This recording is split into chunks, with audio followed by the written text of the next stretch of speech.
ধুবুৰীৰ গৌৰীপুৰত গড়কাপ্তানি পথ নিৰ্মাণত দুৰ্নীতিৰ অভিযোগ।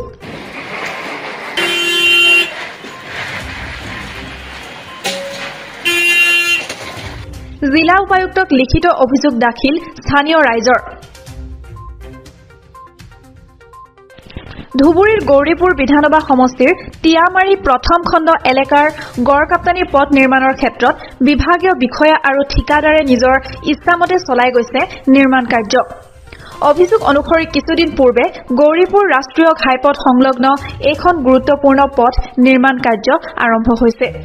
পূৰ্ণোদ্যমে চলিছে পথটোৰ নিৰ্মাণ কাৰ্য। নিৰ্মাণ কাৰ্য প্ৰায় সমাপ্ত হোৱাৰ দিশে যদিও এতিয়ালৈকে পথটোৰ কোনো ঠাইত নাম ফলক আঁৰি দিয়া পৰিলক্ষিত হোৱা নাই। ফলত কোনটো আঁচনিৰ অধীনত কিমান টকা ব্যয় সাপেক্ষে আৰু কোনজন ঠিকাদাৰে পথটো নিৰ্মাণৰ দায়িত্বত আছে সেই তথ্যৰ ক্ষেত্ৰত জ্ঞাত নহয় ৰাইজ। আনকি কি নীতি নিয়মৰ মাজেৰে পথটো নিৰ্মাণ কৰি থকা হৈছে সেই বিষয়ে কোনো তথ্য ৰাজহুৱা কৰা হোৱা নাই। উল্লেখযোগ্য যে স্থানীয় ৰাইজক অন্ধকাৰত ৰাখি ৪২ লক্ষাধিক টকাৰ কাম আঁচনি বহিৰ্ভূতভাৱে সম্পন্ন কৰি লাখ লাখ টকা আত্মসাদৰ ফন্দি কৰা হৈছে বুলি স্থানীয় ৰাইজৰ সন্দেহ।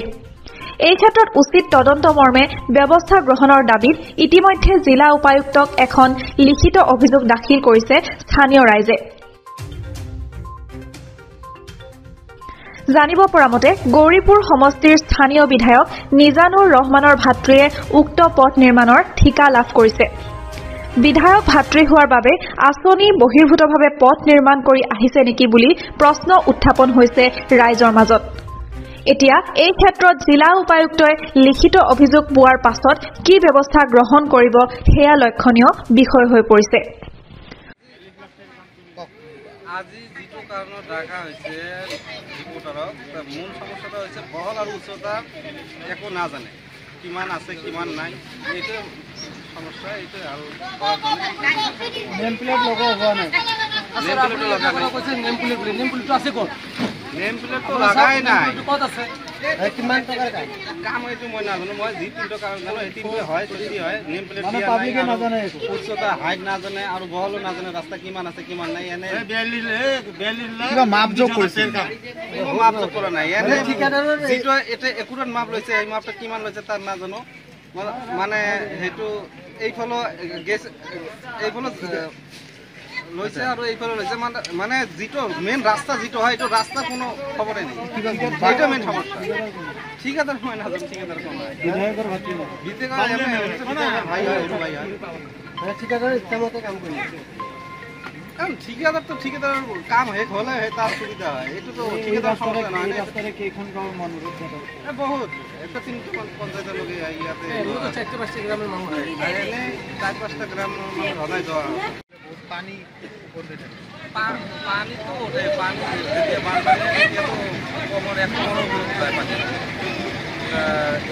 এতিয়া যেতিয়া ৰাস্তা সমস্যাটা হৈছে, যেতিয়া ৰাস্তা যেনে আহিছে ইয়াৰ বল কিমান আছে আৰু উচ্চতা কিমান আছে এই দুটা কোনেও নাজানে, গ্ৰামৰ কোনেও নাজানে।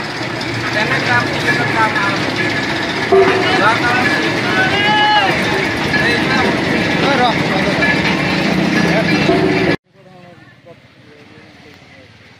কামটো ঠিকেই কৰি আছে। কামেৰ কোনো এস্টিমেট নাই আৰু যেটো বোৰ্ড লগাব লাগে সেটো বোৰ্ড লগাই নাই।